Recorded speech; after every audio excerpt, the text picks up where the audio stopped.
여의도 정치권의 생생한 모습을 전해드리는 여의도 막전막후 시간입니다. 국회를 출입하고 있는 정치부의 정영빈 기자가 나와 있습니다. 안녕하세요. 안녕하십니까. 네, 이번 주에는 어떤 뉴스를 준비하셨나요? 네, 이번 주에는 총선을 앞두고 이 승리의 필승 방정식이라고 불리는 인재 영입으로 정해봤습니다.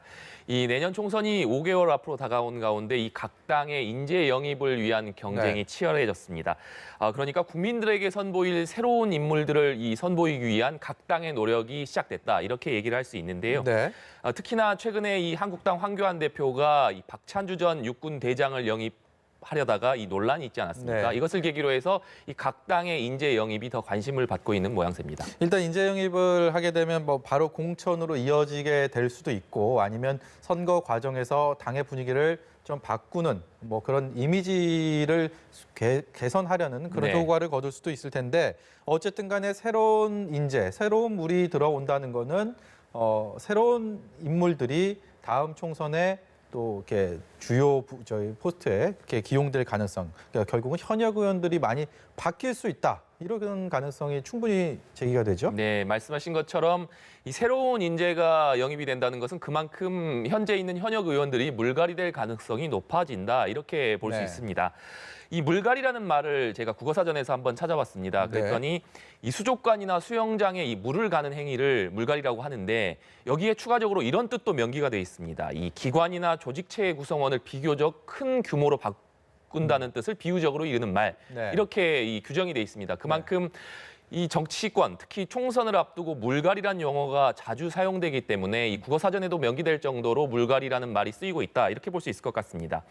배경을 짚어본다면 아무래도 우리나라에서는 정치, 그리고 정치인들에 대한 불신이 높지 않겠습니까? 그렇기 때문에 이 매번 총선을 앞두고 기존에 있는 정치인들을 바꾸고 새로운 인재를 영입하기 위한 경쟁이 계속 이어진다, 이렇게 볼 수 있는데, 이번에도 역시 각 당들이 총선 승리를 위한 필승 방정식으로 인재 영입을 선택한 모습입니다. 이런 현상을 이 여론조사에서도 알 수가 있는데요. 지난 4월에 이 한국갤럽에서 있었던 조사 결과를 한번 보겠습니다. 현재 지역구의 국회의원이 다시 당선되는 것이 좋다, 이렇게 얘기한 응답자가 27%에 그쳤습니다. 다른 사람이 당선되는 것이 좋다, 그러니까 이 새로운 인물, 새로운 의원이 당선되는 것이 좋다, 이렇게 밝힌 사람이 45%에 달했거든요. 다시 말하면 이번 총선에도 역시 이 물갈이에 대한 국민들의 요구가 굉장히 높다.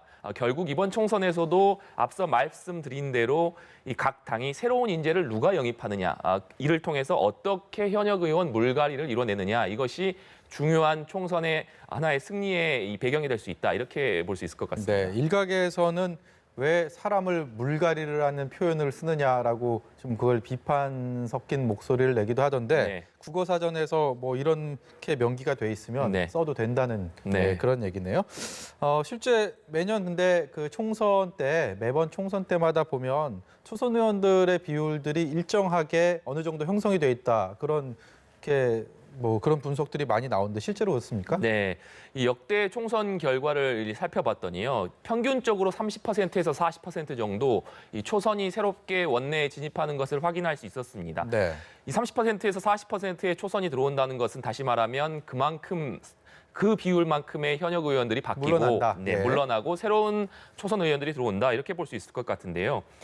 역대 총선에서 초선 비율을 구체적으로 한번 살펴보겠습니다. 2000년 16대 총선 때 40.7%, 2004년 17대 때 보시는 것처럼 엄청나게 높았군요. 압도적으로 높습니다. 이때 상황을 되짚어보면 이 노무현 당시 대통령 탄핵 사태로 인해서 열린우리당이 당시에 이 압승을 거두면서 이른바 탄핵 역풍이 불었던 탄핵 역풍으로 인해 이 당시에 열린우리당 소속인 초선 의원들이 대거 원내에 진입을 했던 때입니다. 이 때문에 이 당시에는 62%가 넘는 비율로 초선 의원들이 원내에 진입했던 것을 알 수 있고요.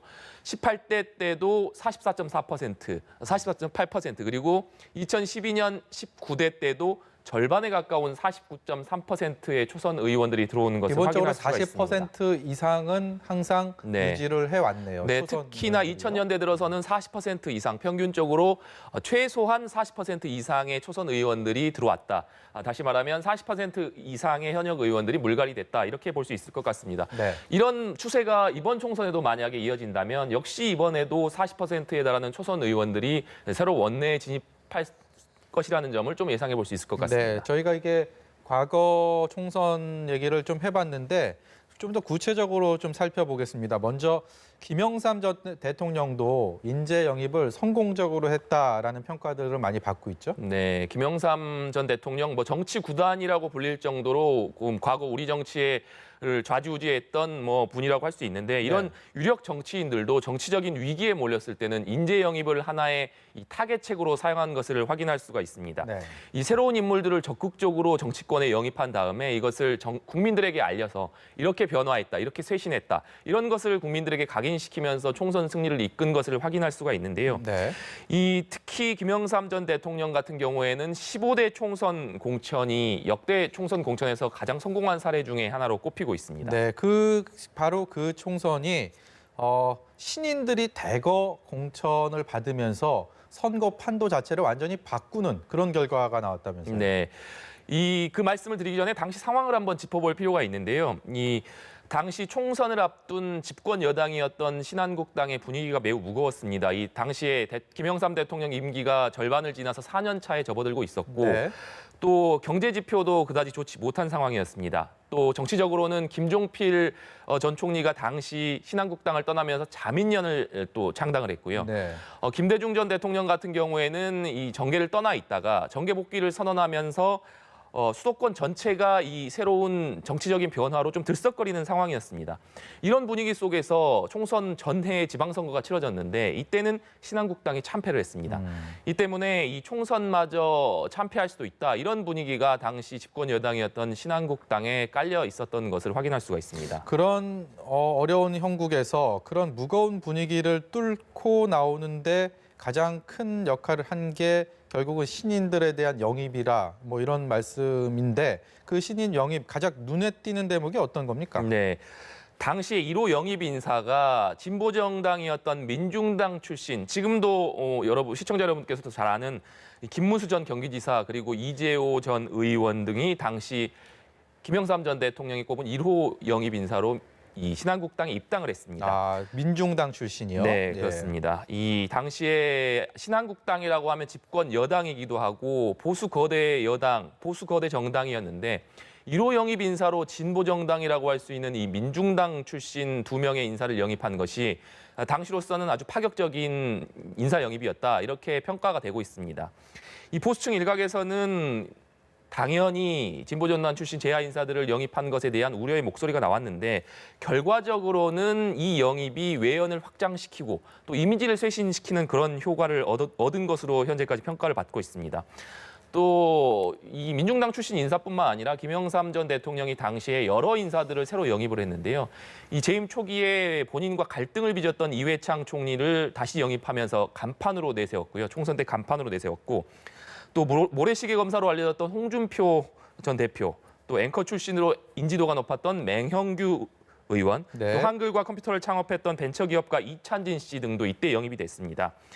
결국 김영삼 전 대통령이 당시 총선을 앞두고 여러 가지 대형 사건 사고도 많았고 민심이 흉흉한 상황이었는데 이런 인재 영입을 통해서 당시에 신한국당이 139석을 얻었습니다. 네. 제1당이 됐는데요. 네. 이 때문에 이 당시 신한국당의 여러 가지 어려웠던 상황을 인재 영입으로 돌파한 성공적인 인재 영입 사례다 이렇게 네. 평가받고 있습니다. 이런 비유가 적절한지 모르겠습니다만 지금으로 치면 자유한국당에서 총선을 앞두고 정의당 핵심 당원을 뭐 영입해서 뭐 공천을 주고 실제로 정치를 판을 좀 바꿨다. 뭐 이런 식으로도 볼 수가 있을 네. 것 같군요. 그러면 그 다음에 16대 총선 얘기로 넘어가 보겠습니다. 네. 그때는 당시 김대중 전 대통령이 젊은 피를 수혈해서 총선에 대비를 했다. 뭐 이런 얘기들을 많이 하네요. 네, 16대 총선 당시에는 김대중 대통령 재임 시절이었습니다. 네. 당시 김대중 대통령이 새천년 민주당 총재를 겸하고 있었는데요. 네. 이 총선을 앞두고 김대중 전 대통령도 새로운 인재 영입에 나섰습니다. 네. 아무래도 앞선 총선이었던 15대 총선 때 김영삼 대통령이 인재 영입을 통해서 이 결과를 바꿨던 것을 봤기 때문에 네. 그런 부분도 좀 영향을 끼치지 않았을까 이렇게 생각이 됩니다. 김 전 대통령이 그때 당시에 선제적으로 내세운 것이 젊은 피 수혈론이었습니다. 아무래도 김대중 대통령이 상대적으로 고령의 나이에 대통령에 당선이 됐고 당시 이 총선을 앞둔 시점에서도 상당히 고령이었기 때문에 이 젊은 피 수혈을 앞세우면서 그 이미지를 상쇄시키는 효과도 거둘 수 있었다 이렇게 볼 수 있을 것 같은데요. 당시에 386 운동권 인사들이 대거 정치권에 영입이 됐습니다. 네. 이를 통해서 김대중 대통령 젊은 이미지, 개혁성 이미지 이런 것들을 좀 부각시킬 수 있었는데요. 당시 정치권에 영입된 인물이 전대협 출신이라고 할 수 있는 이인영 원내대표, 네. 우상호 전 원내대표, 또 임종석 전 대통령 비서실장, 이른바 386의 네. 핵심들이었죠. 예. 네, 오영식 전 의원 등이 당시에 이 정치권에 입문하는 계기가 됐습니다. 이들은 당시 집권 여당이었던 새천년 민주당의 이 세대 교체를 이뤄냈다는 이 평가를 받으면서 당시 야당이었던 한나라당의 과반 의석도 막아냈습니다. 네. 현재 이 386 당시 정치권에 영입됐던 이 인사들이 지금 민주당의 주류 네. 일을 차지하고 있지 않습니까? 핵심 인물들로 자리를 이런 걸 하고 보면 있죠. 당시 예. 인재 영입은 상당히 성공적으로 이루어졌다 이렇게 평가받는 것 같습니다. 그 다음 총선 19대 총선 때는 당시 이제 박근혜 비대위원장이 이제 한나라당에서 새누리당으로 당명을 변경하면서 보수 색채를 벗기 위한 인재 영입을 시도했는데 당시 이제 저도 그렇고 정영빈 기자도 같이 이 현장을 취재했던 네. 그때 경험들이 떠오르네요. 네, 이 당시에 박근혜 비대위원장이 기억하실 겁니다. 한나라당이라는 당명을 새누리당으로 바꿨죠. 또 네. 색깔 전통적으로 빨간색은 좀 보수당과는 우리나라의 보수 정당과는 거리가 있는 색깔이었는데 네. 당시에 당색도 빨간색으로 변경을 했었고요. 또 당시에 주목을 받았던 점이 경제민주화의 이 전도사로 불리는 김종인 그렇죠. 전 예. 장관을 비대위원으로 임명하는 것을 당시에 임명을 했었습니다. 네. 또 이 박근혜 이준석 당시 이준석 씨도 네. 당시 젊은 대학생이었는데 그때 영입을 했던 모습이고요. 맞습니다. 그 옆에 김종인 의원도 보이네요. 네, 당시에 박근혜 퀴즈라고 해서 20대였던 이준석 최고위원 그리고 네. 손수조 씨도 당시에 총선에 출마했던 기억이 나는데요. 네. 이 박근혜 퀴즈라고 불렸던 이 두 명의 후보 상당히 파격적인 영입이라는 평가를 당시에도 받았습니다. 또 오늘 정의당 입당식을 한 이자스민 의원도 당시 새누리당에서 당선 안정권에 네. 배치를 하면서 네. 이자스민 의원이 다문화 이 의원으로서 최초의 다문화 의원이 새누리당에서 당선될 수 있었던 굉장히 배경이 되기도 파격적이었던 했습니다. 일이죠. 네. 그때 당시에도요. 당시 그래서 이명박 정부 심판론이 비등했던 상황이었는데 이 같은 인재 영입을 통해서 이 새누리당이 과반 의석을 이끌어낼 수 있었습니다. 그렇다면 이제 바로 직전 20대 총선도 한번 분석을 해볼까요? 네. 문재인 대통령이 새정치민주연합 대표 시절이던 2016년이었습니다. 당시 정치적 상황을 살펴보면 네. 안철수 전 대표가 이 탈당을 하면서 여러 안철수계 의원들도 동반을 탈당을 한 상황이었습니다. 네. 이 때문에 당이 상당히 흔들리고 있었는데요. 이때 문재인 대통령, 당시 문재인 대표가 인재 영입 카드를 꺼내 들었습니다. 당시에 아직도 기억이 나는데 새누리당에서는 대표가 김무성 대표였었거든요. 네. 당시 새누리당 내부에서는 총선 때 과반 의석은 당연하고 180석까지 가능할 것이다. 이런 네. 의견들이 나왔던 것 아마 개헌도 가능한 네. 그런 의석인데요. 예. 그런 얘기들이 새누리당에서 나왔던 것을 기억하실 겁니다. 이 때문에 민주당에서는 새로운 인재 영입을 통해서 당시 상황을 좀 돌파를 하려는 노력을 했었는데요.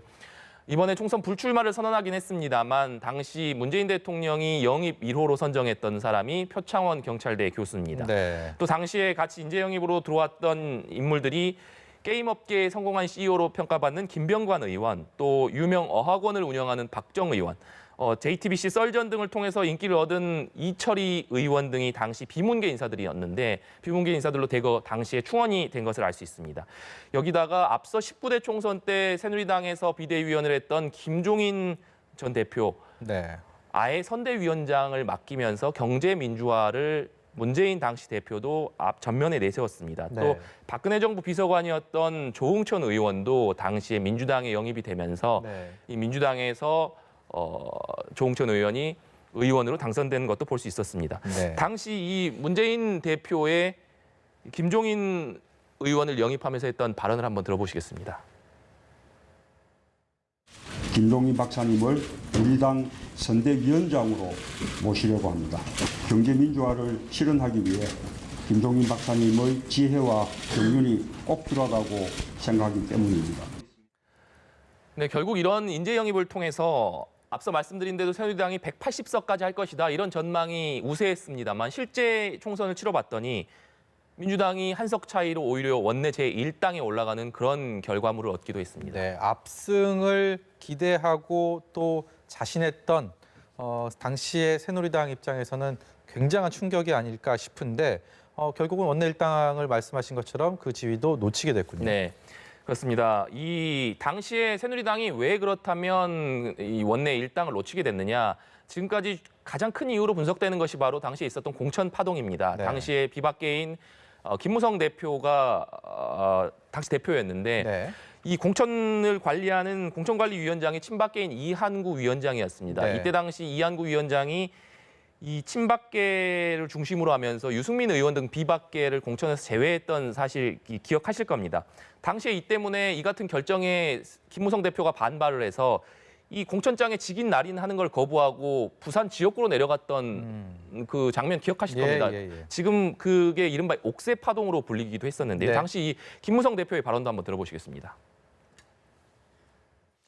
잘못된 공천을 최소한이나마 바로잡아서 국민 여러분들께 용서를 구하는 것이 최선의 길이라고 생각했습니다.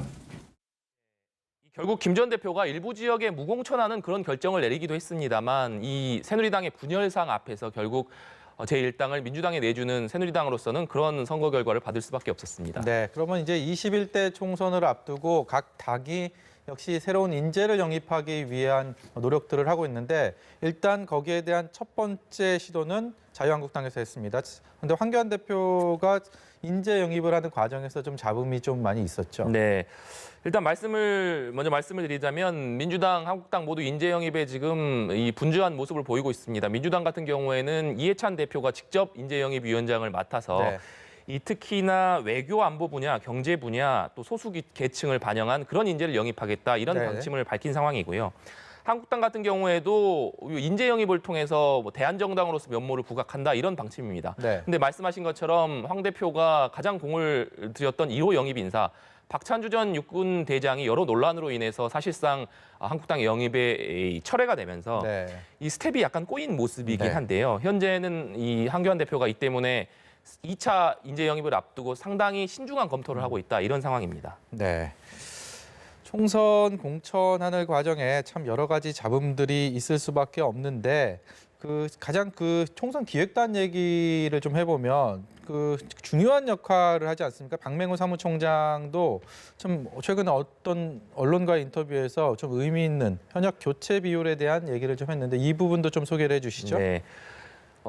민주당 같은 경우에도 지금 그 의원 평가를 통해서 하위 20%는 공천에서 불이익을 받을 것이다 이런 얘기들이 나오는데 네.